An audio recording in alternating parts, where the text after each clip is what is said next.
What's up, Skywatchers? What is up indeed? Friday, October 11th, 2024. The Big Light Show.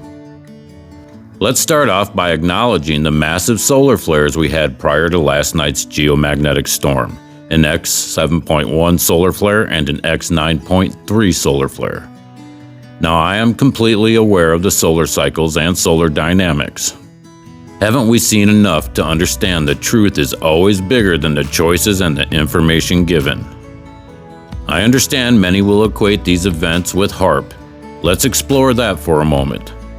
The reason for the HAARP facility in Gakona, Alaska is because of its proximity known to what's called the electrojet. This is where the sun's streaming charged particles enter into the ionosphere and interact with the Earth's magnetic field, colliding at very high speeds to create the northern lights. Scientists have figured out how to manipulate this area of the atmosphere. They have shown us many times by creating artificial aurora and artificial air glow. They also use a process called space radiation remediation, used to drain high-energy electrons from the radiation that surrounds the outer reaches of our atmosphere. While HAARP is still active today, we no longer need this to accomplish many of these disasters that we see.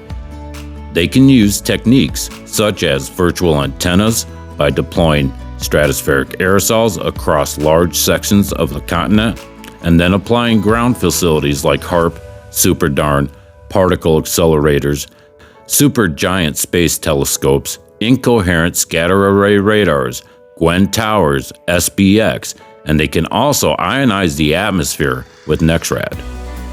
If you're unfamiliar with any of these facilities, you should look them up. I will probably make a future video where I discuss each facility and their locations. Let's go a little deeper.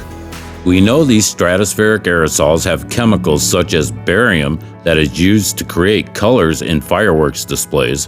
Ground-based facilities can use high-frequency radio pulses, and depending on the frequency and the gases and the chemicals, they can create reds and greens.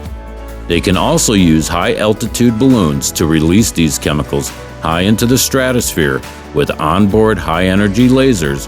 Electron beams can be injected to create artificial aurora. We know they have harnessed the power of nature and turned it into a geophysical weapon. One question I often get is, how can these people do this to us?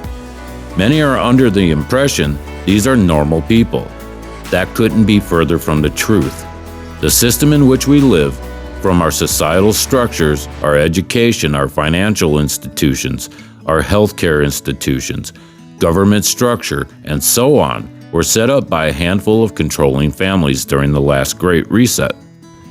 These families all have their dark occult connections, much like the people we see today, and this should be obvious at this point. The system does not serve you and I. The system is the beast, and it feeds off of war, stealing your wealth and destroying your spirit.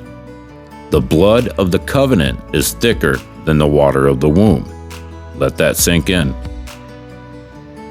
What we are witnessing is self-fulfilling prophecies and the not-so-great Great Reset.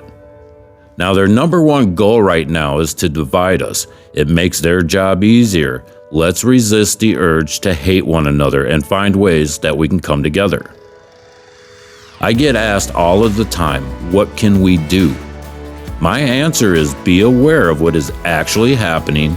Be prepared for psychological operations and catastrophic events. Have a plan. Find like-minded people in your area. Gather at your local parks, your coffee shops, wherever. Talk loudly, let others hear you. Who cares if they laugh and snicker? Have anti-geoengineering shirts and banners. And if I can get enough of you viewers over to my YouTube channel, I can open up a store where I can make these products for you. But I need your help for that. I do have to say, we have developed quite a team on this channel. Eyes on the ground, eyes to the skies. Many of you are sharing your photos and experiences, and this allows for a comprehensive picture of what's happening across our country and the world. I couldn't imagine being on a better team. And on that note, I'd like to thank all of you who share real-time updates and critical information. Paul A., Tilly, Jen, Karen, Jamie, and all of you for sharing your photos and stories. And the supporters of this channel for buying me a coffee or using any of my other links. Lee, Recon Scout, Maria, Andy, and Andy, I can't say enough good things, brother.